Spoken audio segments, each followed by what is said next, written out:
On est live. Bonjour à toutes et à Bien. tous. Bonjour.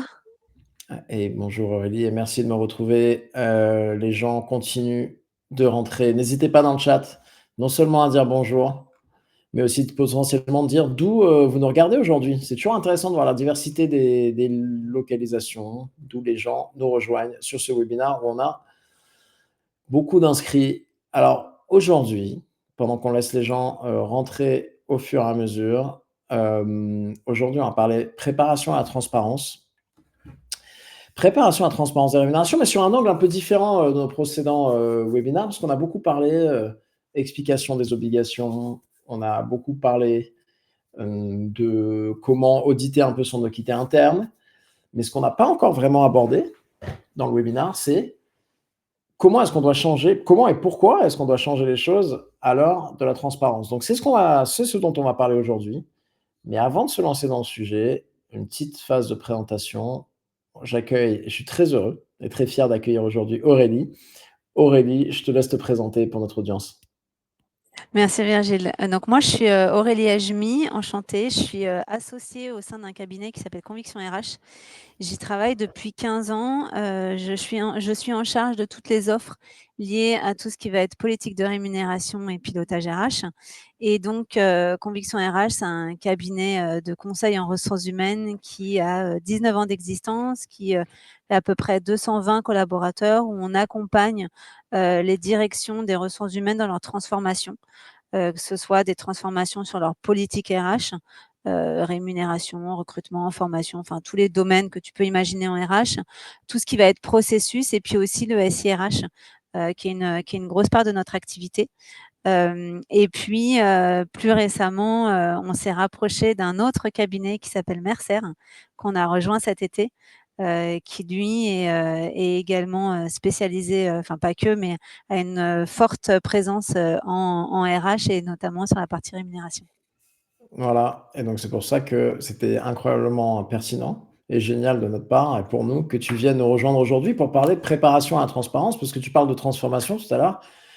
Ouais. La transformation, ça arrive. Mais avant qu'on rentre dans le sujet, encore une fois, au fur et à mesure, on continue d'accueillir du monde. N'hésitez pas à continuer à nous dire bonjour et d'où vous nous regardez, pendant que vous êtes là en live. On va rentrer aujourd'hui, on va parler de 5 grands sujets. On va parler de 5 grands sujets autour de la rémunération, autour de vos processus de rémunération qu'il faut revisiter à l'heure de la transparence.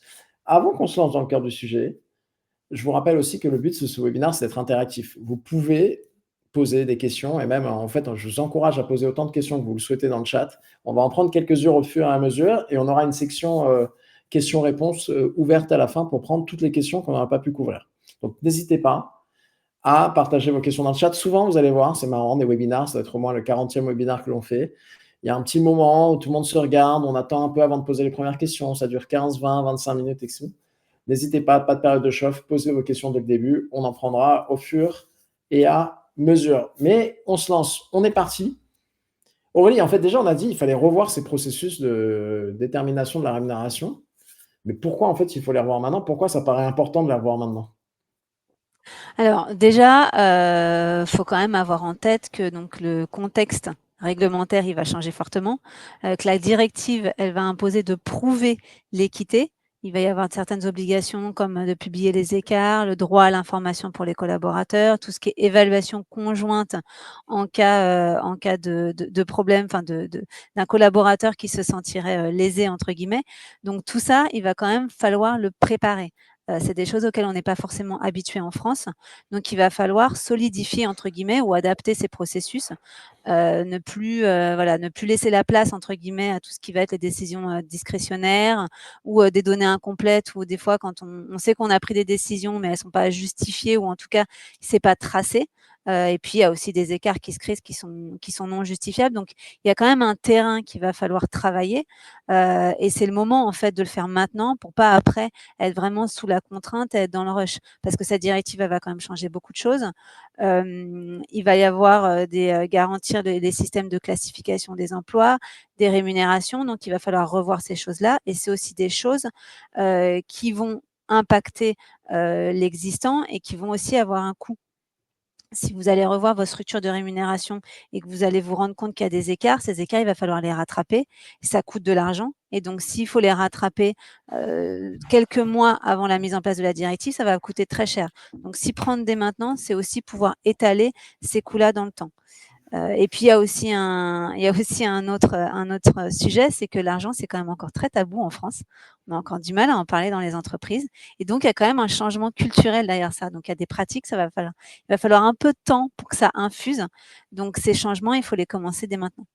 OK, donc là, tu nous as rappelé, on revient pas sur les obligations, on a fait plusieurs webinaires à ce Ouais, sujet, on en refera encore par la suite l'intégralité des obligations, mais tu as mentionné déjà le droit à l'information. Les salariés ont le droit de demander comment ils sont payés comparé à la moyenne des gens sur le même poste ou un poste de valeur égale. Tu en as parlé, tout le à fait. future reporting, où il va falloir afficher publiquement les salaires moyens, hommes-femmes, et cetera. Il va falloir partager avec ses élus les écarts de salaire au sein de ces catégories de travailleurs qui font le même poste de valeur égale, et si ça dépasse 5%, mener une évaluation conjointe des Mmh. rémunérations. Donc, j'ai l'impression que tu disais beaucoup plus de transparence, en fait, et beaucoup Ouais. plus, les entreprises vont devoir de plus en plus se justifier de leurs décisions de rémunération, des écarts de salaire, de pourquoi ils ont pris telle ou telle décision avec le changement culturel qui arrive. Et je pense que ça, c'est une trame de fond de ce dont on va parler aujourd'hui, Ouais. c'est qu'en fait, il va falloir se justifier ces décisions de rémunération, de plus en plus les baser, c'est ce que dit la directive, sur des éléments objectifs ou plus Objectif, objectifs, on ouais, reviendra totalement. dessus. Mmh. Et en plus, il y a un élément qui est important, tu en as rapidement parlé, c'est dans ces obligations à venir, il y a le renversement de la charge de la preuve. Donc, c'est-à-dire que si on va au contentieux individuel, c'est à l'entreprise de montrer, de se À justifier de tout l'entreprise, écart, ouais, tout à ouais, fait. de tout écart de salaire, quoi. Exactement. Et donc ça Ouais, met ouais, beaucoup de ouais, donc responsabilités sur les entreprises d'être capables de justifier leurs décisions de rémunération. ouais, Ça. et aujourd'hui, elles sont pas du tout habituées à faire ça. Mmh. Donc il y a vraiment un gros changement, enfin, c'est vraiment un virage et encore une fois, enfin, c'est un virage qui est quand même profond, donc il faut le préparer. On peut pas faire ça, 2 ou 3 mois avant la directive. Sinon, on a quand même de grandes chances d'aller dans le mur, quoi. Ouais, et j'ai l'impression aussi, moi, je sais pas si tu l'as vu, moi, je parle à des entreprises qui sont un peu dire c'est un changement tellement énorme, qu'ils sont presque paralysées par l'ampleur du changement, Ouais. ou quand on parle de se mettre en mouvement pour commencer à changer ces processus, ils disent: «Mais nous, on a toujours fait comme ça, donc on peut pas commencer à changer maintenant», alors que, et je pense qu'on va en parler Ouais, il y aujourd'hui, a il y a il y a il il y faut a le faire. plusieurs choses. Il y a aussi une grosse peur, hein, quand même, parce que la rémunération, je le disais tout à l'heure, c'est quand même quelque chose de très secret, qui souvent est gardé au niveau de la direction et de la direction des ressources humaines. Et là, ça veut dire que, bah, tout le monde, entre guillemets, demain, va mettre son nez dedans. Donc il y a quand même un certain malaise de pas mal d'entreprises. Moi, j'ai encore des clients qui me disent: «Non, non, pour l'instant», enfin, qui font vraiment l'autruche, qui veulent pas encore s'approprier le sujet. Mais c'est d'autant plus dommage que ça va faire très mal après quand ça va arriver, parce qu'ils vont pas avoir le choix, parce que côté collaborateurs, en plus, les collaborateurs, eux, sont de plus en plus au fait de toutes ces nouveautés. Donc ils vont poser des questions. Même pour les entreprises qui, pour l'instant, veulent pas s'y mettre, les collaborateurs vont les forcer, en fait, parce que c'est eux qui vont amorcer si ça vient pas de la direction. En effet, et donc il est important de se mettre en œuvre maintenant, de se mettre en mouvement maintenant. Ça arrive assez vite, Mmh. ça implique des changements, et c'est ce qu'on va voir aujourd'hui. Je continue à noter, hein, parmi les questions, je vois qu'il y a des questions sur cette notion de poste de valeur égale, comme toujours. On reviendra dessus un peu après. Je pense que Mégane, on peut aussi partager le webinaire qu'on a fait récemment avec Leslie, où on parle beaucoup de cette notion de poste de valeur égale. Mais on pourra en reparler en Q&A, de ce que c'est cette notion qui arrive et qu'est-ce que ça implique, et cetera.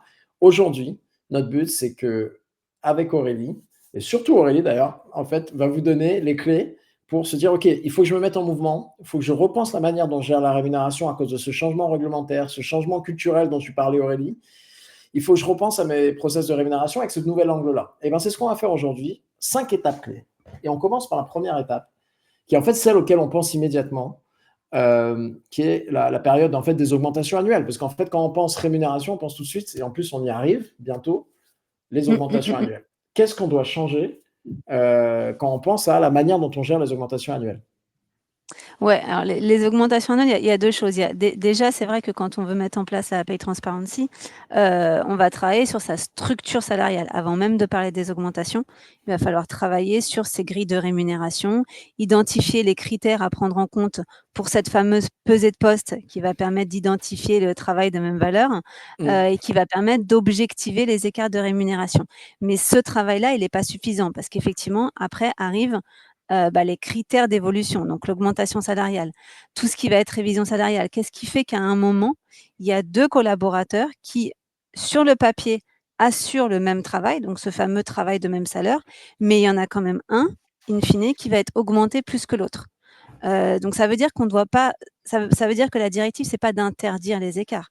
Ça veut dire que la directive, c'est de justifier les écarts, de les rendre objectivables. Donc là, on va devoir faire le lien avec la partie compétences. On va devoir mettre en place tout ce qui est critères d'augmentation. On avait mis des critères de pesée de poste, là ça va être des critères d'évolution finalement de la rémunération et ça va faire le lien avec justement la performance et puis cette compétence. Les compétences clés, les compétences d'avenir, comment elles se retiennent, comment elles se valorisent, comment elles se rétribuent. Donc ça va passer par la rémunération, mais pour ça déjà, faut savoir les identifier. Et c'est aussi pour ça qu'il faut s'y prendre tôt, c'est que là, on est sur un chantier, on parle de révision salariale, mais en fait, le chantier qui se cache derrière ça, finalement, c'est la partie GEPP. C'est la fameuse gestion anciennement prévisionnelle des emplois et des compétences, où il va falloir travailler sur tout ça, sur tout ce qui est parcours, sur tout ce qui est compétences. Et donc, en fait, quand on tire la pelote, on voit quand même que ça va assez loin.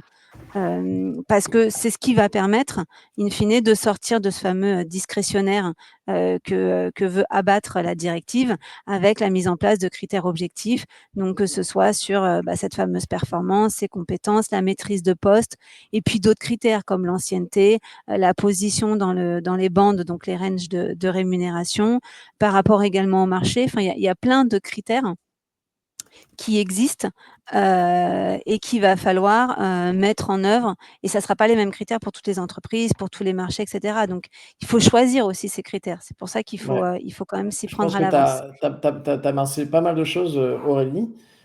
Sur l'ensemble de ces qualités, de ces critères, je pense que ce qui est important, c'est de le rattacher déjà avant de revenir sur ce que tu as mentionné, de le rattacher, pour Mmh. que ce soit clair pour tout le monde, le rattacher à ce besoin de en fait, baser des décisions de rémunération sur des critères objectifs. Déjà, en fait, dans la Tout à loi qui fait, ouais. arrive, il faudra que les employeurs soient transparents auprès de leurs salariés et les IRP sur les critères utilisés pour la détermination Ouais, de la rémunération. Donc déjà, ça, c'est une obligation qui arrive. Il faudra leur dire, nous, tu mentionnais par exemple la notion de compétence.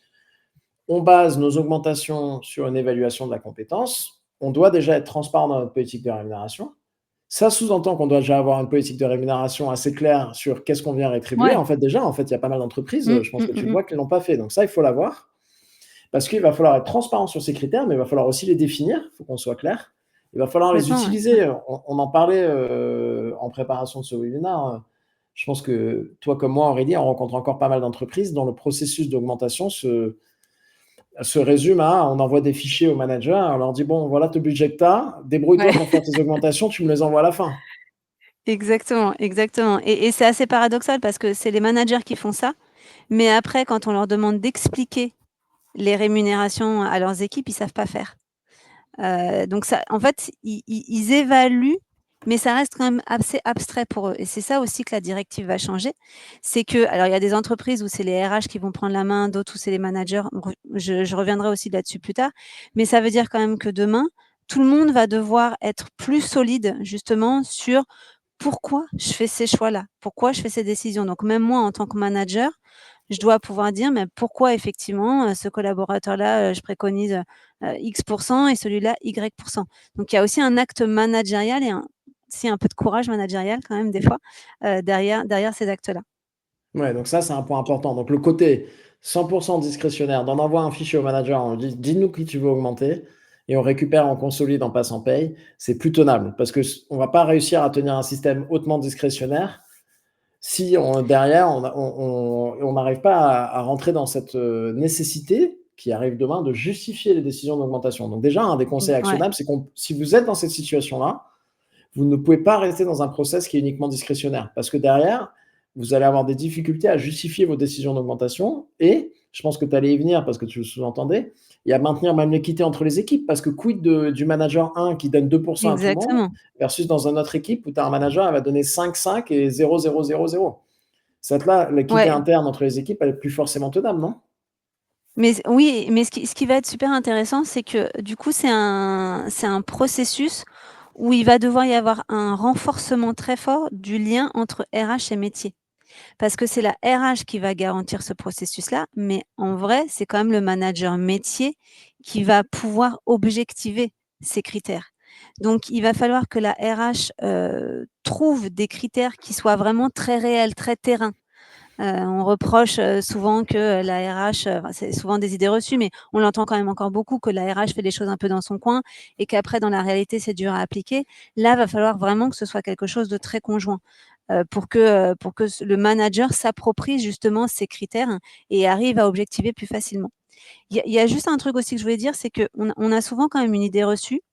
Ça ne veut pas dire que demain, il y aura plus d'exceptions.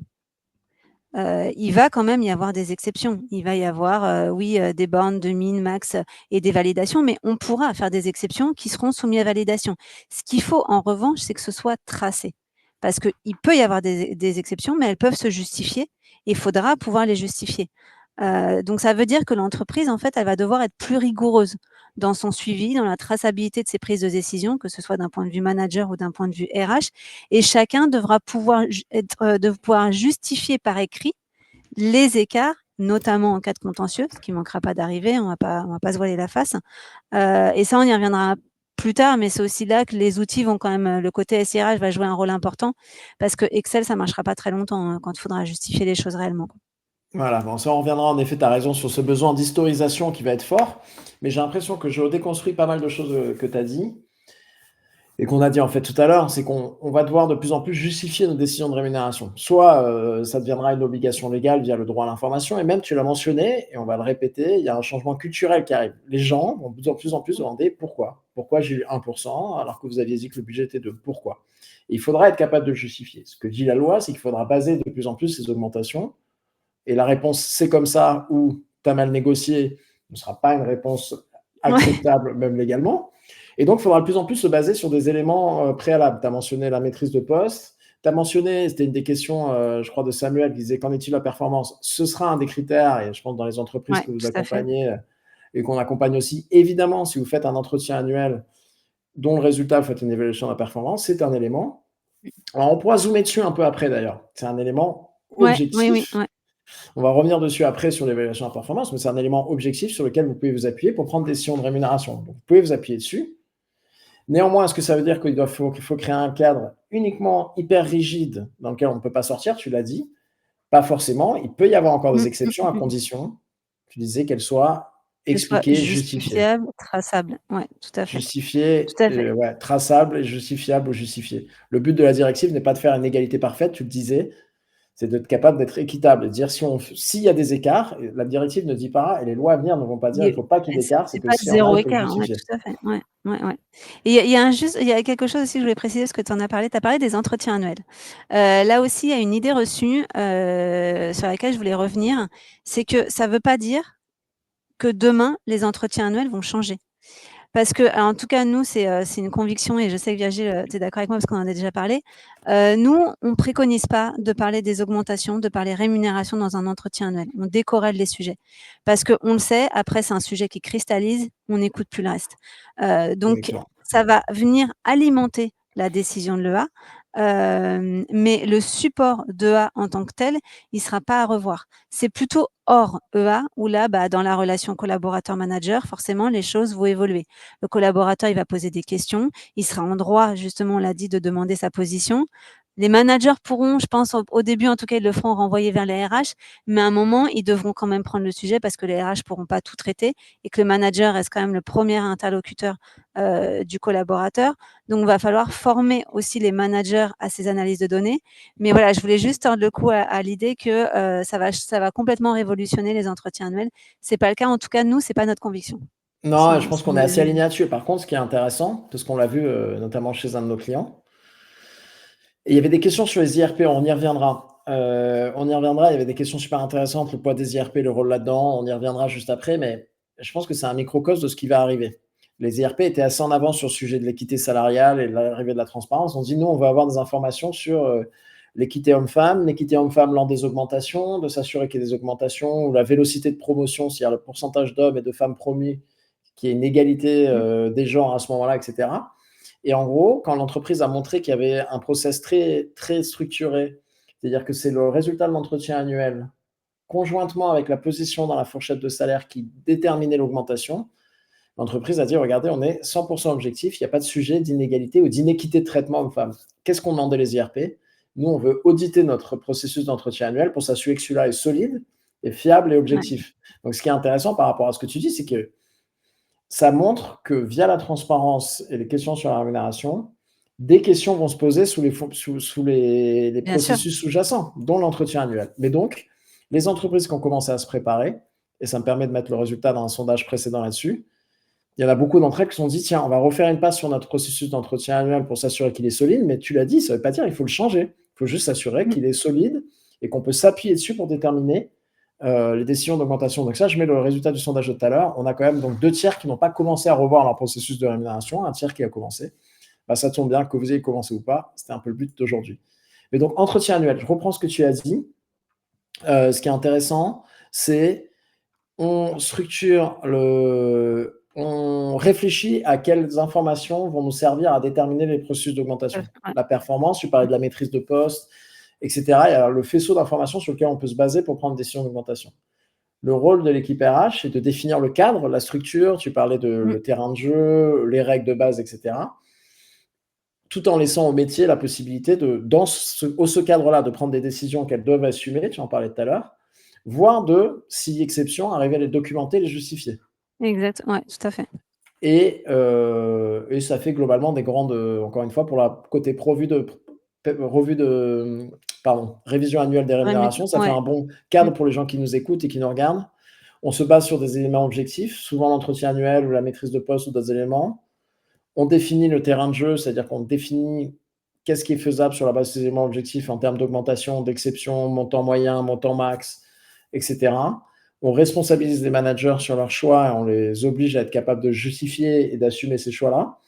On peut avoir des exceptions, mais si on en a, on arrive à les justifier et les documenter. Tout à fait. On n'est pas trop mal pour ça. Et maintenant, il y a un point lié aux entretiens annuels, pas toujours dans certaines entreprises. C'est le deuxième sujet, c'est la rémunération variable. Donc, notamment pour les entreprises qui ont des bonus annuels ou une forme de rémunération variable. Ouais, alors là, le sujet, ça va être de sortir de la fameuse prime exceptionnelle dite discrétionnaire, quel que soit le nom qu'on lui donne, mais qui, in fine, est discrétionnaire. Et donc, ça va être l'occasion. Alors, c'est un sujet, on en parle, moi, quand j'ai commencé, on en parlait déjà, les objectifs SMART. Avoir des objectifs qui soient mesurables, vérifiables, etc. Ça, aujourd'hui, la plupart des entreprises sont conformes avec ça, mais il reste quand même toujours une partie, parce que ça, c'est entre guillemets la prime sur objectif, et il y a toujours quand même à côté une fameuse prime exceptionnelle ou autre nom, mais qui est discrétionnaire. Donc ça, demain, ça va plus être possible. Il va falloir avoir que chaque rémunération variable soit vraiment basée sur des objectifs, ou en tout cas, si ce n'est pas des objectifs, en tout cas des choses mesurables, qui soient vérifiables, avec une fréquence connue, donc que le processus d'attribution de ces primes, comme pour les augmentations, il soit transparent et clairement défini. On va pouvoir travailler sur fournir des seuils, des planchers, des plafonds, des surbonus. Ça n'interdit pas aussi les surbonus, mais tout ça va devoir être prévu, va devoir être chiffré, et il va devoir être alimenté par une matrice de prise de décision. On ne pourra plus dire au doigt mouillé, toi, tu as à peu près réussi, donc je te mets 50%. Non, il faudra vraiment que ce soit une matrice claire, que les pondérations soient claires, que les règles d'éligibilité ou d'inéligibilité soient aussi clairement définies, que les proratisations en cas de non-atteinte complète soient explicites. Et que si on veut attribuer par exemple du surbonus ou autre chose, que ces clauses un peu de conditions exceptionnelles, elles soient encadrées, et là encore, elles soient tracées pour que, en fait, en cas de besoin, il y aura, on puisse auditer finalement les calculs qu'on a faits, qu'on puisse prouver que les calculs ou les ajustements qui ont été faits justement répondaient à une réalité terrain, un vrai besoin, étaient vraiment là, étaient justifiés. Alors, et ça fait le lien. Vas-y Aurélie, vas-y. Je disais juste, ça fait le lien avec la question qu'il y a eu tout à l'heure, c'est que c'est, pour moi, surtout dans cette partie-là, alors on l'a aussi dans la révision salariale, mais on parle plus de tenue de poste, de compétences, et c'est surtout pour moi sur la révision, la rémunération variable, où va se poser le débat de la performance. Parce que tous ces objectifs-là, c'est lié à de la performance. Et c'est aussi pour ça qu'il faut s'y prendre dès maintenant, parce que moi, j'ai quand même beaucoup d'entreprises aujourd'hui qui m'interrogent sur finalement, c'est quoi la performance? C'est quoi cette notion de performance? Comment on l'identifie et en plus derrière, comment on l'évalue? Donc là encore, c'est quand même un chantier à part entière et qui est quand même assez long parce que très lié au business, très lié aussi au coût que ça va induire derrière et c'est pas des choses qui vont se révolutionner en 1 ou 2 mois. Et ça, alors ça me permet de reprendre une question, j'aurais dû recommencer par ça, c'était la question de Mélanie quand on parle du salaire, transparence des salaires, on revient, oui, transparence des rémunérations en fait, hein, on reparlera potentiellement en Ouais. Q&A, mais c'est pour ça qu'on parle de l'importance de revoir son processus de détermination de la rémunération variable, du bonus, parce que les lois à venir, les obligations à venir vont concerner tous les éléments de rémunération et pas que le salaire. Mmh. Donc en ayant dit ça, si je reprends ce que tu as dit, en fait, j'ai l'impression que c'est un peu pareil que déjà l'élément fondamental, un peu comme les augmentations annuelles. Si vous avez des processus de détermination de rémunération variable, de bonus annuel, etc., il faut s'éloigner du 100% discrétionnaire. Le manager Et va ouais. dire Aurélie, je lui donne 100% de son bonus, Virgile, je vais lui donner 70%, lui ou elle 130%, et c'est comme ça. Parce qu'encore une fois, et je pense que c'est un élément le plus important pour ceux qui nous écoutent, tu l'as dit à plusieurs reprises, demain, il va falloir se justifier ses décisions de rémunération. À chaque fois qu'on prend une Mmh. décision de rémunération, donc pas que de salaire, l'attribution du bonus ou la non-attribution de bonus en fait partie, il faut être prêt à répondre à la question pourquoi. Et donc, Et pourquoi est-ce et que j'ai eu 80%? Pourquoi j'ai eu 0? et Pourquoi j'ai eu c'est 50? important parce que les managers le savent, mais c'est vrai qu'ils l'expriment pas. Quand un manager va dire, je t'ai donné, 100 de ta prime parce que tu as fait une bonne année, il a raison, il a sans doute raison. Mais c'est quoi faire une bonne année? En fait, c'est ça le sujet. Ça veut dire comment je prouve effectivement, comment je trace que cette personne a fait une bonne année versus une autre où il va dire: «Bah, toi, tu as fait une moins bonne année». En fait, il est là vraiment le sujet parce que tout le reste, la plupart des entreprises l'ont déjà, mais elles savent pas le justifier, elles savent pas l'expliquer. Et donc, ouais, tu as parlé de définir une politique de rémunération avec des seuils planchers, des plafonds potentiellement. Et toutes ces règles-là, il y avait une question de Mathilde qui était intéressante. Elle disait, en fait, dans quel support? Ben, c'est une politique de rémunération variable, non? D'attribution qui, demain, en plus, pareil, va devoir de plus Alors en plus être transparente, non? ouais, il y a plein de supports différents. Tu as effectivement des supports de structure de rémunération, qui sont, des documents où, on va expliquer la structure, des grilles de salaire, la structure de l'attribution des bonus et cetera. Il y a aussi, dans le processus de révision salariale, parce ils sont souvent corrélés quand même les 2, hein. Il y a une partie Ouais, fixe, une partie variable. souvent. On fait souvent les 2 au même moment. Là, il y a aussi un document qui est produit en général par la direction RH, validé par la direction générale, qui pose ce qu'on appelle les guidelines. Donc justement, quelle est la matrice de décision appliquée cette année? D'ailleurs, souvent ça change, peut-être pas tous les ans, mais ça change quand même assez régulièrement et qui va être, donnée aussi aux managers pour qu'ils puissent s'appuyer et c'est ça le sujet aujourd'hui, c'est que il y a quand même des entreprises qui le font déjà et on dit que le manager s'appuie dessus, mais dans la réalité, il s'appuie pas tant que ça dessus quand même.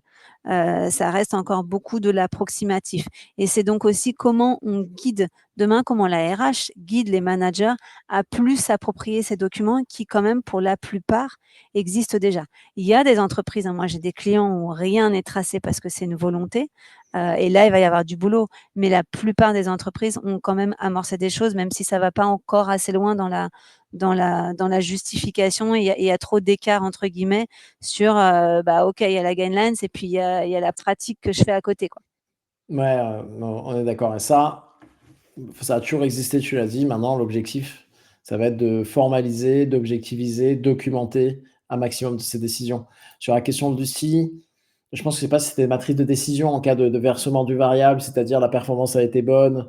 Mais, et d'ailleurs, attends, tu as parlé de la notion de, avant de répondre à la question de Lucie, tu as parlé de la notion de surbonus. Et je pense que tout le monde n'est Ouais. pas familier avec cette notion-là. Est-ce que tu peux expliciter ce que ça veut dire? La notion de surbonus, c'est de dire, par exemple, alors je vais prendre un exemple qui est très facile, qui parlera à tout le monde. J'ai par exemple un objectif de chiffre d'affaires qui est de X milliers d'euros ou centaines de milliers d'euros et si j'atteins cette cible-là, bah, ça me donne 100% de mon bonus. Sauf qu'en fait, mon collaborateur, non seulement il l'a atteint, mais il l'a dépassé. Et donc, ça va être par exemple de mettre en place des choses qui vont dire, bah, si on a atteint sa cible donc de 101 à 110%, mais il aura voilà, un surbonus de on va dire 2% en plus de son bonus de base. Et voilà, et on peut comme ça prévoir différents surbonus et après, bon, ça s'arrête, on ne va pas non plus indéfiniment, mais voilà, c'est des règles de calcul comme ça. Voilà, et matrice de décision, je ne sais pas si ça faisait quoi la matrice de décision pour le bonus ou ce qui est la matrice d'augmentation. On parle souvent, on en a parlé brièvement tout à l'heure. Une matrice d'augmentation, c'est utilisé par pas mal d'entreprises et honnêtement de plus en plus d'entreprises dans le cadre de la transparence et se dire on conditionne les augmentations individuelles sur la base de la performance, donc le résultat de l'entretien annuel, et du position dans la fourchette. Donc plus on a eu un score élevé, plus on a été performant et plus on est bas dans la fourchette, donc c'est-à-dire qu'on devrait être Exactement. potentiellement payé Ouais. plus l'augmentation est élevée et forte. Peut-être qu'on peut partager dans le chat, Mégane, le meilleur moment où on en a parlé, je crois que c'est le webinaire avec Danone, qui utilise ce genre de matrice d'augmentation pour l'augmentation de sa population cadre, et qui, ça fait le lien avec la transparence, partage cette matrice d'augmentation avec ses IRP et les salariés. Donc eux, pour le coup... oui, et on parle dans le guide sur les augmentations annuelles, on parle de la matrice d'augmentation. Tu as raison, Mégane. D'ailleurs, c'est un guide qu'on a sorti récemment avec une enquête sur les budgets d'augmentation prévus dans les mois à venir. Et ça, je me permets juste de rebondir là-dessus parce que ça, Ouais. c'est des sujets qu'on est en train d'adresser avec des clients et pour l'instant, on est encore en train de réfléchir, on n'a pas tout à fait la réponse. C'est que parfois, les matrices de décision ont des critères qui sont confidentiels. Typiquement, le potentiel de la personne. Ah, super Et intéressant ça, ça, Aurélie. demain, comment on fait pour rendre transparent ça sans pour autant dire à la personne, en fait, in fine, voilà le potentiel en quel on t'estime. Ça, c'est un sujet qui va être un peu complexe à adresser. Ouais, On bah, est en train de se pencher dessus. J'ai pas encore ouais, complètement la réponse. ouais, je sais pas comment t'as pas la réponse, parce que pour l'instant, moi, la mienne, c'est de dire, c'est un exemple que j'utilisais dans une newsletter récemment, le potentiel. En fait, de manière générale, tout ce qui est utilisé pour des décisions de rémunération, si vous l'utilisez, il faudra normalement être transparent dessus. Et donc, aller Mmh, expliquer qu'est-ce que c'est la notion de potentiel, comme tu l'as dit, et comment la méthode, elle est évaluée de manière objective, un vrai défi pour les ouais, entreprises. complètement, complètement. Et donc ça, c'est un de mes sujets favoris. Mais pareil, on en avait parlé. Bon, on va arrêter de lister tous les webinaires. Dans les webinaires dont on avait parlé de comment évaluer le potentiel de manière objective, c'est super intéressant. On avait parlé d'un framework d'une entreprise qui utilisait ça en disant, au lieu de, moi je l'ai fait plutôt dans ma carrière en RH, d'évaluer le potentiel, j'avais été un peu dégoûté du process qui me semblait hautement biaisé de managers qui s'asseyaient dans une salle qui disaient, moi non, Aurélie a du potentiel. Elle a du potentiel, Aurélie. Et Virgile, bof. Et en plus, avec tous les biais sous-jacents qui étaient parfois l'école Bien sûr. que la personne avait faite et tout, il existe des méthodologies pour fiabiliser l'évaluation des potentiels sur plusieurs axes, la capacité à prendre des risques, la capacité à apprendre, la capacité à mener des équipes ou des projets, etc., qui sont dénoteurs d'une forme de potentiel. Un sujet dont on a parlé dans le précédent webinaire. Mais c'était super intéressant parce que si on tire un peu la pelote de ce que tu viens de dire, que ce soit le potentiel, ou que ce soit même la notion comme de grade ou de niveau. La plupart des entreprises ont un système de niveau au job grade, mais la Mmh, plupart mmh, des mmh, mmh. entreprises ne le communiquent pas aux personnes. Demain, Ouais, ouais, tout à fait. aux collaborateurs. Demain, c'est une position qui me paraît être difficilement tenable. Parce qu'on Ah reviendra oui, dessus, oui, peut-être ouais, qu'on prend la ouais. question de poste de valeur égale, quand on va dire, ah oui, on a regroupé des postes de valeur égale dans un niveau ou un job grade. Est-ce qu'il est tenable d'envisager que les salariés ne vont pas dire, OK, c'est quoi un job grade, c'est quoi le mien? Et pour moi, c'est un peu encore un des impacts indirects de la transparence. On parle de Mmh, mmh, transparence mmh, des mmh, mmh. rémunérations, mais cette transparence sur les rémunérations, en rentrant par la rémunération, va aller toucher d'autres sujets. Tu as dit l'évaluation des entretiens Ouais, annuels. Là, tu en as parlé, complètement. l'évaluation du potentiel. Si on s'en sert pour déterminer des éléments de rémunération, il va falloir se préparer à être plus transparent, je pense. Le Mmh. grading, le job grade, etc., sont ces éléments-là. Donc on a parlé de deux premiers points. Augmentation annuelle, rémunération variable. Donc encore un peu les mêmes sujets, fiabiliser ces décisions-là, les baser sur d'autres processus, dont la performance, dont les entretiens annuels, dont les compétences, etc. Souvent, et on en parlait un peu en préparation, les entreprises n'y pensent pas trop, mais un des éléments importants, un des moments importants à prendre des décisions Ouais, de rémunération, c'est à l'embauche, en fait. C'est au moment de exactement. déterminer quel package on va faire à l'embauche et pourtant c'est pas un des sujets, auxquels pensent les entreprises qui ont commencé à se Ouais, préparer. c'est un oubli ou une méconnaissance de la directive parce que quand même dans la directive, c'est écrit, noir sur blanc, hein, qu'il faudra publier les fourchettes de rémunération dans les offres d'emploi. Donc ça, renforcer la transparence salariale avant l'embauche, bah, c'est un des gros points et ça va forcément impacter le processus de recrutement. Voilà, on en parlait en préparation. J'ai une amie, qui a changé de job, il y a de ça, 6 mois. Et elle a dû attendre le 5e entretien pour pouvoir parler rémunération. Ça, demain, c'est plus possible. Alors, bon, déjà, c'est un peu bizarre, mais il y a pas mal d'entreprises quand même qui le font. Donc, voilà, cette partie, redescendre des informations, enfin mise en avant des informations, sensibilisation des informations, explication des informations, parce que ça sera le job du recruteur, mais ça sera aussi le job des managers qui recevront les personnes en entretien. Là aussi, on reboucle sur le manager, il va falloir les acculturer à ça. Donc ça, Et c'est le 1er pourquoi point. il y C'est a déjà c'est se dire, en ça, c'est fait, le premier point. on doit former les équipes, managers, recruteurs, à être capables de parler de la rémunération dès le premier entretien et pas en bout de process 5e. Donc ça, c'est un des premiers trucs actionnables. Exactement. Après, petit aparté, pourquoi ce point sur le recrutement? Et tu l'as un peu dit déjà, Virgile, c'est parce qu'aujourd'hui, le premier levier d'inégalité, c'est l'embauche. C'est là que se créent les écarts. On le dit quand même régulièrement, notamment sur les écarts, femmes-hommes. Je vais pas revenir dessus, mais on dit quand même souvent que les femmes ont tendance à moins négocier à l'embauche que les hommes. Donc on le voit que dès le début, à l'embauche, il y a quand même des biais qui se créent. Donc ça veut dire que là aussi, il faut revoir ce processus parce que, il va falloir finalement faire un contrôle d'équité interne avant même de faire une offre aux collaborateurs. Donc, quand on va faire cette offre d'emploi, avant même de parler de personne, hein, qui sera sur ce job-là, mais déjà dans l'offre, on va devoir soumettre ce poste à cette fameuse pesée de poste, si c'est une création de poste, pour avoir une cohérence par rapport aux autres postes finalement à la grille salariale globale. Donc, il va falloir faire ce contrôle d'équité interne avant même de publier pour pouvoir avoir une fourchette quand elle va publier qui soit cohérente avec ce qu'on a déjà en interne. Et puis, ça va impliquer des changements de process, enfin des changements de pratique, même au-delà des changements de process. Par exemple, aujourd'hui, bah, on a un candidat qui négocie pas du tout pendant son entretien. Alors on se dit chouette, on gagne de l'argent, on fait des économies, mais en fait ça va le placer en bas de sa bande, voire même sous sa bande. Donc ça veut dire que bah là, même s'il ne l'a pas demandé, potentiellement, il va falloir accepter de donner plus à ce candidat qui ne l'a pas demandé parce que bah, finalement, il va arriver en créant déjà des écarts. Et ça, je m'arrête À là-dessus, Aurélie, l'inverse, parce que c'est super ouais, important. Parce que c'est pas clair pour tout le monde. Je pense que c'est évident et je pense que avec le temps que tu as passé sur la directive, ses impacts et accompagner des clients à ce sujet-là, mais c'est pas évident pour tout le monde. Pourquoi on dit ça?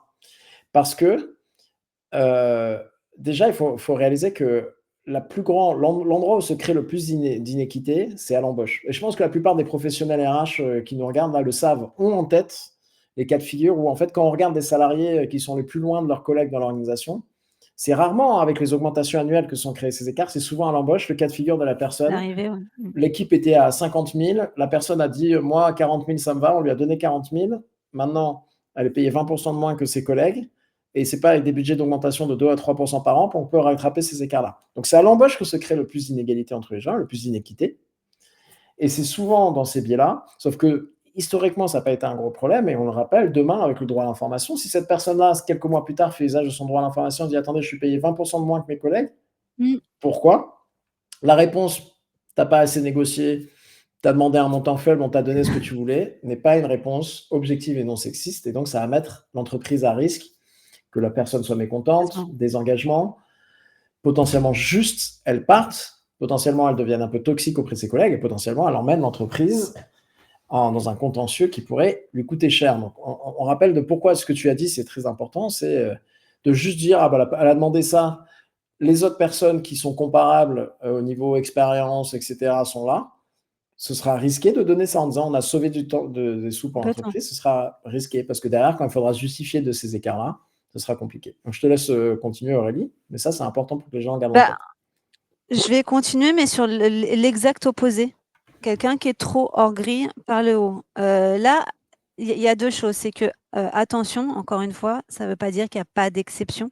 Ça veut dire que s'il y en a, il faut qu'on puisse, donc ces fameuses dérogations, il faut qu'on puisse l'objectiver et documenter. Qu'est-ce qui fait que cette personne-là, à l'embauche, elle est hors grille? Est-ce que c'est une compétence ultra rare?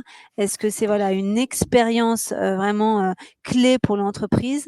Donc voilà, faudra objectiver encore ça. Et après, il y a aussi une autre solution qui va être de prendre le courage, de prendre la décision d'arrêter avec des candidats, des personnes qui sont trop hors grille. Parce qu'en fait, au-delà de coûter cher, tu le disais, pareil pour la personne qui est nivelée par le bas, en fait, la personne va intégrer un pool de collègues, de collaborateurs, où déjà, elle va créer un écart de par sa présence, ce qui peut, comme tu l'as dit, créer des problèmes dans l'équipe, etc. Donc Et ça, ce renoncement, souvent, quand il existe, il est porté par la RH et il peut être ouais, source de conflit entre ouais. RH et manager. Mais je pense qu'il faut vraiment l'assumer. Et surtout s'il est objectivé, qu'il y a justement pas de raison objective d'accéder à cet écart trop important, il faut le maintenir parce que oui, c'est jamais sympa d'être en conflit, peut-être pas jusque-là, mais en tout cas d'être en désaccord avec le manager opérationnel et parfois même la direction opérationnelle. Mais ça permet quand même d'éviter des problèmes beaucoup plus importants à moyen terme ou long terme par rapport à la directive, mais pas que, aussi par rapport voilà, aux collaborateurs, finalement, au groupe qui va se créer, où les collaborateurs de plus en plus aujourd'hui se comparent entre elles et ça va impacter voilà, l'ambiance, l'équité, etc. Alors, plusieurs points. Donc, tu as parlé le risque de le mettre trop bas, le risque de le mettre au-dessus de la fourchette. Comment, historiquement, ça n'avait pas beaucoup de conséquences, on aura plus demain. Il y a eu pas mal de questions autour de la directive, si pas de mettre la fourchette dans l'offre, etc. Je vous renvoie vraiment au webinaire que Megan a posté au début, qu'on a fait avec Leslie du cabinet Factory, parce que Leslie, comme moi, on a pu Mm. avoir des informations sur là où on en était de la transposition en droit français, et je peux plutôt vous garantir qu'on va dans une direction dans laquelle la France va, elle, obliger les entreprises à mettre une fourchette sur les offres d'emploi.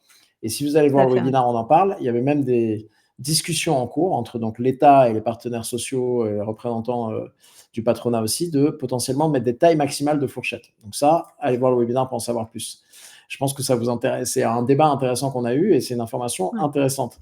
Et plus que là, un point de plus, au-delà de la fourchette, je pense que c'est super intéressant. Je vais partager le sondage qui a eu lieu. C'est que même au sein de la fourchette, moi je vois beaucoup d'entreprises qui disent non, nous on a vraiment un processus, on s'assure que l'offre est dans la fourchette. Si elle n'est pas dans la fourchette, ça doit être validé par un membre de l'équipe RH, certes. Mais reprenons l'exemple que j'avais dit tout à l'heure de la personne qui arrive à 40 000 et le reste de l'équipe est à 50 000. Si la fourchette, elle va de 40 à 60 000, cette offre, elle est dans la fourchette. Donc, entre guillemets, il y a Mm. beaucoup Mm. d'entreprises dans lesquelles, tant que le manager fait une offre dans la fourchette, ça passe. Sauf que là, ce que disait Aurélie au début, elle disait, je pense que toutes les offres vont devoir faire un contrôle de l'équité interne. Pour moi, demain, Exactement. toutes ces offres-là, il faudra s'assurer qu'on ne va pas créer des écarts injustifiés, même si l'offre est faite dans la fourchette. Parce qu'elle est dans la fourchette, mais il y a 20% d'écart potentiellement injustifiés avec ses collègues. C'est risqué. Comment demain, et ça, c'est une chose auxquelles vous allez devoir penser, comment demain, vous allez faire attention à ce que cela ne se produise pas. Évidemment, je suis très biaisé là-dessus parce que c'est quelque chose qu'on construit chez Figure. Je pense que demain, la technologie et les outils vont vous permettre de ne pas avoir chaque membre de l'équipe RH ou chaque membre de l'équipe rémunération dans l'intégralité des offres faites sur le terrain. Je pense que c'est là que la technologie peut jouer un rôle en disant attention, vous êtes en train de créer un écart potentiellement injustifié. Attention. Pourquoi? Où cette offre-là nécessite une validation, même si elle est dans la fourchette de l'équipe rémunération et l'équipe RH, je pense que ça va avoir un enjeu important. Et d'ailleurs, je montre rapidement le sondage qui a eu lieu. C'est intéressant. Actuellement, parmi les gens du webinaire, on a l'équipe RH et rémunération qui revoit l'intégralité des offres dans la moitié des cas. Alors, c'est intéressant parce que c'est plus que ce que j'avais vu. Une partie des cas à 42%, et il y a 8% des gens qui nous regardent, dont l'équipe RH et rémunération ne revoit aucune des offres. Donc, c'est intéressant de garder en tête Mm. ce que je viens de mentionner, l'importance de mener un contrôle d'audit d'équité interne dès l'offre, vu ces réponses-là. Aurélie, on t'a perdu en vidéo, Aurélie, tu es avec nous? Ouais, je sais pas, j'ai un problème, j'ai mon écran qui a frisé, mais je suis toujours là. Tu es toujours là, Aurélie. C'est le plus important, c'est que tu sois avec nous. Ouais. On a Je parlé suis du désolée. recrutement. Il y a un autre biais qui Ouais. est sur donc là, on a parlé augmentation annuelle, rémunération variable. Au Mmh. recrutement, s'assurer à prendre des décisions équitables, s'assurer former les managers et les recruteurs à, parler rémunération dès le premier entretien de recrutement et pas qu'à la fin. Maintenant, le quatrième sujet était la mobilité interne. La mobilité interne, c'est un vrai sujet, parce que c'est encore un moment où, en cas de mobilité ou en cas de promotion, il y a des décisions de rémunération qui sont prises, des changements de package. C'est quoi les risques là-dedans et qu'est-ce qu'il faut faire, Aurélie, pour, essayer d'éviter Ouais. de créer de l'inéquité à ce moment-là? Alors là encore, dans la mobilité, il y a quand même plusieurs sujets. Un des premiers qui est le plus facile, on va dire, c'est la partie promotion. Donc dans cette partie mobilité interne. Là, encore une fois, bah, on va faire le lien entre, GEPP et rémunération, parce que finalement, heu, quand on est collaborateur, c'est quoi mes perspectives, d'évolution?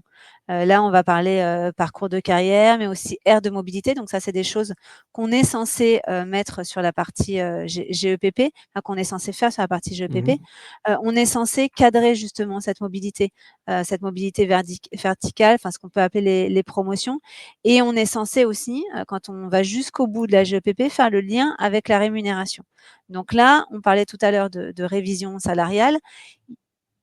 Au-delà du processus d'augmentation, on peut y inclure justement cette partie promotion, cette partie mobilité interne finalement.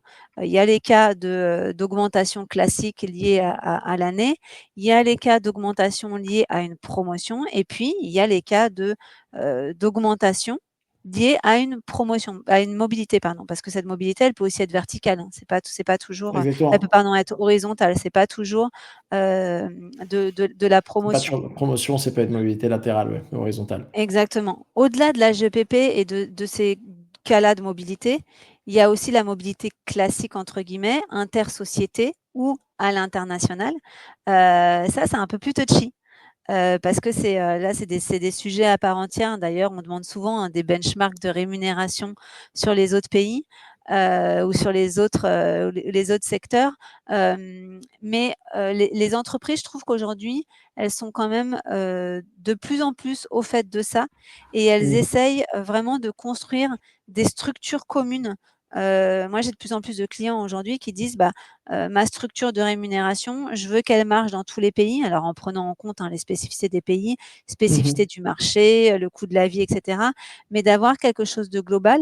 Parce qu'au-delà du fait que, bah, demain, il va falloir plus de transparence, d'un point de vue général, donc même si je m'écarte de la directive, c'est aujourd'hui les entreprises, elles ont quand même identifié que c'était un gros frein à la mobilité. Il y a beaucoup de personnes qui ne sont pas mobiles, vers d'autres sociétés, d'autres filiales ou d'autres pays, parce qu'en fait, elles ne comprennent pas le package de rémunération. Qu'est-ce qu'elles vont gagner? Qu'est-ce qu'elles vont perdre? Elles ont pas la visibilité là-dessus, donc elles se lancent pas.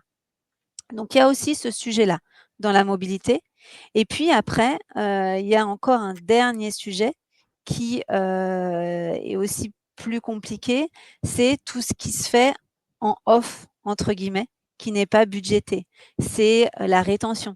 Je sais que j'ai un collaborateur qui veut partir, il est clé pour moi, comment je le retiens? Hors processus, donc au cours de l'année. J'ai un collaborateur qui est absent, un manager qui est absent, du coup là, quelqu'un dans son équipe va prendre, son périmètre de manière temporaire, donc on va élargir son périmètre. Tout ça, c'est des choses qui sont pas processées parce que c'est plus anecdotique, mais il va falloir demain, bah, là aussi, poser des règles, sans pour autant créer un processus en tant que tel, mais il va quand même falloir poser des jalons, poser des choses qui disent, bah, il va y avoir des motifs quand même d'éligibilité, de justification de ces changements de rémunération, que ce soit, voilà, que ce soit soumis à validation, que ce soit tracé et que ce soit, bah, encore une fois justifiable. OK. Merci d'avoir tout dit. Alors Aurélie, j'essaie de résumer, de bien le lier en fait au parcours de carrière, des décisions de mobilité, harmoniser les packages, au minimum savoir les expliquer pour que ce soit pas un frein, la complexité des packages à la mobilité. Donc déjà c'est important. Se poser les bonnes questions, donc encore une fois clarifier les règles du jeu, les règles d'éligibilité et tout. Il y avait un dernier point qu'on voulait mentionner et ça faisait lien à ce sondage qui a eu lieu, c'est que c'est souvent un angle mort de pas mal d'entreprises, les augmentations et les mobilités en cours d'année parce que c'est souvent mal suivis. Il y a même certains managers assez malins, et dans l'audience, vous l'avez pu le voir, moi j'ai pu le vivre en tant que professionnel RH, qui savent très bien que faire passer des augmentations un peu en douce pendant l'année, c'est un moyen de faire passer des trucs qui ne seraient pas passés dans le cadre plus rigide des augmentations annuelles. Mais je vois qu'il y a quand même la moitié des gens qui suivent bien les augmentations de promotion en cours d'année et qui les budgétisent. J'aurais dit que c'était moins de ça.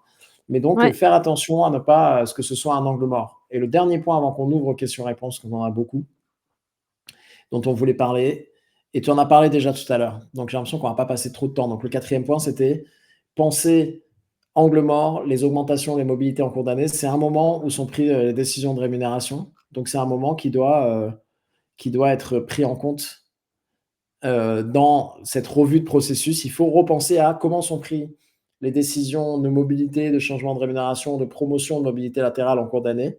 Comment je m'assure que je ne crée pas d'inégalité à ce moment-là. Et c'est un point, souvent un angle mort de la plupart des équipes RH et rémunération. Le dernier point qu'on avait en tête, et tu en as déjà parlé Aurélie, c'était historisation, traçabilité. Tu l'as déjà répété tout à l'heure.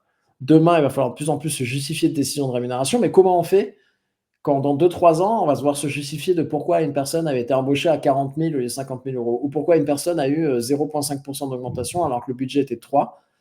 Si dans nos systèmes RH, la seule chose que l'on a, c'est augmentation annuelle, augmentation individuelle 0,5% sans aucun contexte. Ou le seul contexte qu'on a sur l'embauche, c'est elle a été embauchée à 40 000, on ne sait pas pourquoi. Et que les équipes, le manager a changé, l'équipe RH a changé, etc. Ça, ce manque de contexte et ce manque d'historique va devenir compliqué, non, Aurélie? C'est ça que tu disais tout à l'heure, demain. Alors, ça va devenir compliqué. Après, il y a plusieurs choses. Il y a déjà effectivement, enfin, toutes les entreprises qui n'ont pas d'outils, qui tracent ça sur du Excel, ça va devenir très compliqué, d'autant de justifier que finalement l'Excel a entre guillemets pas été rempli après coup. Là, la preuve, elle va devenir compliquée à apporter. Sur le sujet du SIRH, aujourd'hui, Virginie, je ne sais pas ce que tu en penses, hein, mais en tout cas, sur les outils classiques du marché, pour l'instant, on voit encore assez peu de changements. Je pense qu'on est vraiment sur les outils, un peu comme le tien, qui sont spécialisés sur le sujet, mais sur les plus classiques, les plus généralistes, ils n'ont pas encore pris le sujet. Donc, ça veut dire qu'il va quand même y avoir une espèce d'analyse d'impact sur les outils actuels qu'a l'entreprise pour justement identifier les zones où elle va pouvoir rentrer ses justifications. Donc, ça veut dire demander à l'éditeur de rajouter des champs, de mettre plus en avant la traçabilité, parce que la plupart des choses sont enregistrées, donc c'est pas trop ce souci d'enregistrement, de stockage, c'est plutôt, comme tu le disais, toute la partie justification des décisions. Donc ça, à date, il y a quand même un trou dans la raquette sur la plupart des outils SIRH. Donc, il va falloir, au cas par cas, presque voir avec chaque éditeur ce qu'il propose de mettre en place. Et ça, donc oui, tu le disais, hein, nous, c'est ce qu'on fait chez Figure. On a un outil de gestion de la rémunération et on permet à nos clients d'historiser tout le contexte des décisions de rémunération, pas juste le montant, tout le contexte, pour les préparer à se justifier de leurs décisions à l'avenir et d'avoir tout le contexte de ces décisions-là. Et donc, comme tu disais, la plupart des SIRH, Sarah mentionnait Workday, je ne connais aucun client de Workday qui a, par exemple, la justification du package qui a été fait à l'embauche nécessairement intégré dans Workday. En tout cas, pas des clients que l'on accompagne qui sont des clients de Workday et Figure. Mais ça, gardez-le en tête. Vraiment, dites-vous, toujours pareil, dans 2-3 ans, la décision que je viens de prendre, que ce soit une décision d'augmentation, que ce soit une décision d'offre faite à l'embauche, de package à l'embauche, comment dans 2 ou 3 ans, j'aurai le contexte suffisant pour arriver à la justifier si je me fais challenger dans 2 ou 3 ans et que moi, je ne suis plus là, le manager n'est plus là. Et justification respecte le cadre RGPD. Il y a pas mal de questions très intéressantes qu'on va essayer de tacler en très peu de temps. Il y en a 2 parmi les dernières qui ont été Marianne comme Marie ont dit, mais en fait, si quelqu'un menace de partir, est-ce que c'est une bonne décision d'augmentation? Alors moi, j'ai pas vu de jurisprudence sur le sujet, mais Aurélie, je pense pas que ce soit un élément objectif qui justifie de changer la rémunération que la personne menace de se démissionner. Alors, non. J'aurais tendance à dire non. Après, si vraiment, on veut absolument le faire, je pense qu'il faut pas le prendre sur l'angle de la personne, il faut le prendre sur l'angle du poste qu'elle occupe et ou de la compétence. Et ça, c'est quelque chose encore une fois, hein, qu'on travaille quand on fait de la GEPP, quand on parle des compétences à risque, des compétences clés, des compétences à venir. Si effectivement, cette personne, détient une compétence qui est clé pour l'entreprise, ça pourrait justifier, une mesure exceptionnelle. Mais, très sincèrement, je pense que c'est quand même un sujet sur lequel il faut mieux éviter d'aller, parce qu'on va ouvrir la fenêtre, à beaucoup de revues derrière et voilà, je pense que c'est pas forcément, intéressant pour l'entreprise et à mon avis, elle se crée plus de problèmes par la suite que de gains à garder cette personne-là.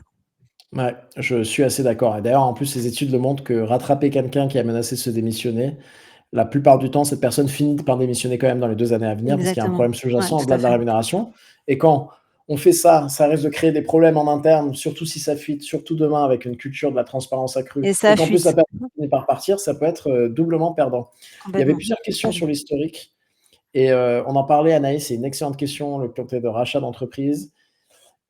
C'est quelque chose qui peut être utilisé pour justifier des différences de package, précédemment, en effet et quid comme il y avait la même question, qui était pénurie de candidats. Ça, il y a des décisions de justice qui ont montré que ça pouvait être si on arrivait à montrer qu'un poste a été ouvert pendant longtemps, Mmh. qu'on n'a pas eu de candidat, ou que le marché était élevé à une époque, que la rémunération d'une personne, peut être justifiée en partie en fonction de ces contextes.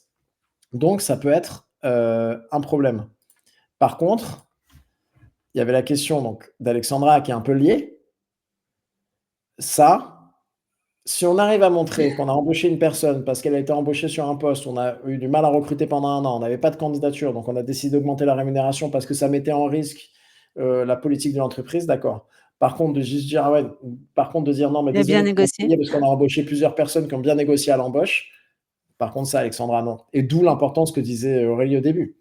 L'état des Mmh. lieux que l'on doit faire en préparation de la transparence pour se réaliser ces cas de figure-là dans l'entreprise, se dire: «Non, ça, c'est pas un argument viable. L'entreprise est à risque. Des rétentions, désengagement, contentieux. Je dois corriger ces écarts». C'est quelque chose qu'il faut, en plus de tout ce qu'on a dit aujourd'hui, de changer la manière dont on détermine la rémunération, il y a aussi une partie audit historique qui est important à Complètement. faire. Mmh. On avait il y a eu beaucoup de questions sur la classification et la notion de poste de valeur égale. Encore une fois, je vous renvoie vers le webinaire avec Leslie. On en a pas mal parlé. La directive mentionne 4 critères.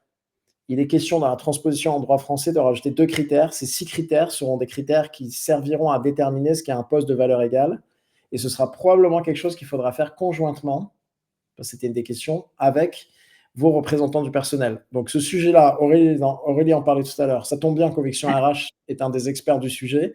La classification des postes et des emplois, le regroupement par poste de valeur égale, c'est un des éléments les plus fondamentaux de la préparation à la directive. Et il faut être carré là-dessus, parce que si on n'est pas carré là-dessus, tout ce qui arrive derrière, que ce soit le calcul des écarts de salaire hommes-femmes sur ces postes de valeur égale, que ce Mmh. soit le droit à l'information des salariés, ne peut pas bien marcher si on a mal défini ce que c'était un poste de valeur égale et si on n'a pas enclenché ce projet-là. Donc c'est vraiment un projet extrêmement important. Alors, il y a une question qui était super intéressante de Marie parce qu'elle est, je pense, quasiment plus culturelle que légale. Est-ce que diminuer le salaire d'un collaborateur pour justifier le mouvement dans l'entreprise va devenir nécessaire ou en tout cas la question peut se poser demain? Parce qu'en fait, si faire venir quelqu'un qui va arriver avec un salaire trop élevé, que ce soit de l'interne ou que ce soit, de l'externe, devient un sujet, est-ce que même on pourra mettre sur la table le fait de baisser la rémunération? Alors, je pense que ça va être compliqué de baisser la rémunération. Enfin, je sais pas toi Virgile, moi c'est quelque chose que j'ai encore jamais vu, Ah moi je l'ai et fait, jamais à l'embauche, j'ai jamais tu fait l'as en mobilité, donc je l'ai fait à l'embauche par oui, ailleurs, en période d'essai, à des gens l'embauche, disant: ouais, ouais. «On t'est arrivé trop haut, on t'a mis un niveau trop haut, on pense que tu ne réponds pas à ces attentes. Par contre à un niveau en dessous, oui, mais par contre c'est un autre, niveau de rémunération. Est-ce que tu acceptes de rester, dans ces nouvelles conditions?» J'ai pu le faire et les gens, des gens ont accepté. Par ailleurs, mais alors demain en mobilité, je pense que ça va être, un sujet qui me paraît être compliqué. Ouais, après ça dépend aussi là encore, hein, comment on objective la chose. Parce que par exemple, il y a des entreprises où si tu pars vivre en région, on te baisse ton salaire. C'est une mobilité géographique, c'est une baisse de rémunération. Donc là, le critère, il est facile, c'est le changement géographique. voilà, c'est quelque chose sur lequel on peut travailler. Après, je pense que c'est quand même compliqué à mettre en place et dans le contexte actuel, je pense que c'est aussi quelque chose qui va être compliqué à accepter pour pour les collaborateurs et en plus pour les IRP qui vont quand même, comme tu l'as dit tout à l'heure, être très très partie prenante de cette directive-là. Ouais, exactement. Il va y avoir un énorme rôle des IRP demain ils vont avoir beaucoup plus de droits déjà via l'évaluation conjointe des rémunérations. Il faudra les impliquer. La définition des postes de valeur égale, il est probable qu'il faille les consulter sur cette définition. C'est pour ça qu'il faut bien lancer le sujet et potentiellement les impliquer assez Mmh. tôt. Ce qui est un point qui est important, il y a eu beaucoup de questions sur la justification des cas élevés. Si on prend un petit peu de recul, et on va peut-être finir là-dessus, ce qui est intéressant, c'est que ces cas élevés, ils sont entre guillemets moins problématiques que les cas en dessous, parce que quelqu'un qui est plus payé que ses collègues, alors ce qui peut être problématique, c'est Ouais. que ses collègues le découvrent. Mais certains médias ont joué de la transparence des salaires en faisant fuiter, vous allez bientôt connaître le salaire de vos collègues. Alors, en France, c'est pas du tout le sujet de la transparence Ouais. individuelle. Ça peut fuiter, mais c'est pas le sujet. Et donc, c'est moins un problème quand une personne va réaliser qu'elle est surpayée, ou si c'est une personne sur les 6 de l'équipe qui est surpayée, la moyenne va un peu monter, mais pas énormément. Donc le cas des salariés surpayés est un cas problématique qu'il faut gérer, mais il est beaucoup moins problématique que les cas des salariés largement sous-payés qui, eux, vont découvrir en faisant le droit à l'information. Ils vont découvrir, je suis payé 20% de moins. Quoi? Ça, c'est beaucoup plus problématique que le cas de un salarié surpayé qui fait un peu monter la moyenne ou qui découvre qu'il est surpayé, qui est potentiellement un problème. Donc, c'est un sujet, il faut le traiter. Aurélie t'en parlait tout à l'heure. Qu'est-ce qu'on fait à l'embauche? Est-ce qu'on doit dire non à des candidats? Dans le cas des augmentations de salaire, est-ce qu'il faut friser, il faut dire geler l'augmentation de ces personnes-là Ouais. quand ils sont trop hauts Bah, c'est comparé aux un gens des qui... critères de la matrice, hein. Exactement. Mais Ouais, ouais. néanmoins, il faut garder en tête que les cas les plus problématiques, c'est surtout, avant tout, je pense, les cas des salariés largement sous-payés qui peuvent le découvrir demain en un claquement de doigts parce qu'ils font usage de leur droit à l'information, ils découvrent qu'ils sont payés X% de moins que leurs collègues. Et là, il faudra être capable de répondre à la question pourquoi. Néanmoins, ça, c'est le côté audit de l'existant. Aujourd'hui, et je vois qu'il est midi, on a tenté de vous aider sur, avec ce qui arrive, comment on repense la manière dont on détermine en fait les décisions futures à l'embauche, les augmentations de salaire, la détermination de la rémunération variable, la mobilité interne, comment dans ces 4 moments-là, on fait attention en prenant en compte l'équité interne, l'importance de l'objectivisation des décisions en compte, et comment donc, c'était le 5e critère du jour, on fait en sorte de garder l'historique maximum des historiques des décisions de Tout à fait. rémunération pour permettre demain de pouvoir les justifier. C'est ça, je n'ai rien oublié dans les Non, grands ouais, conseils majeurs. c'est tout bon. Et, C'est tout bon. et Et là-dedans, encore une fois, bah, s'y prendre suffisamment tôt parce on vient de le voir, il y a quand même énormément de changements, quoi. et si l'ampleur de la tâche vous paraît trop grand, bah, c'est pour ça qu'Aurélie est là, notamment pour potentiellement vous aider à rendre la chose plus abordable, ce qu'elle fait déjà avec ses clients et une partie des clients communs, les aider à aborder tous ces chantiers à venir de la transparence des rémunérations, du changement associé, etc., Ouais, de la sujet meilleure des passionnant. manières. En tout cas, Avec j'espère que ce plaisir. webinaire vous a été utile. On a dépassé de 3 minutes l'heure prévue. Merci à toutes et à tous pour votre participation, vos commentaires, vos questions. N'hésitez pas à nous faire part, à nous dire s'il y avait d'autres sujets que l'on n'a pas évoqués, que vous voudriez évoquer, etc. Il y a eu pas mal de questions, ça donne envie d'en faire un suivi. Mais merci encore à toutes et à tous. Une excellente fin de journée, une excellente fin de semaine et bonne préparation à la transparence. Merci à tous. Merci Aurélie. Merci Virgile. Au revoir.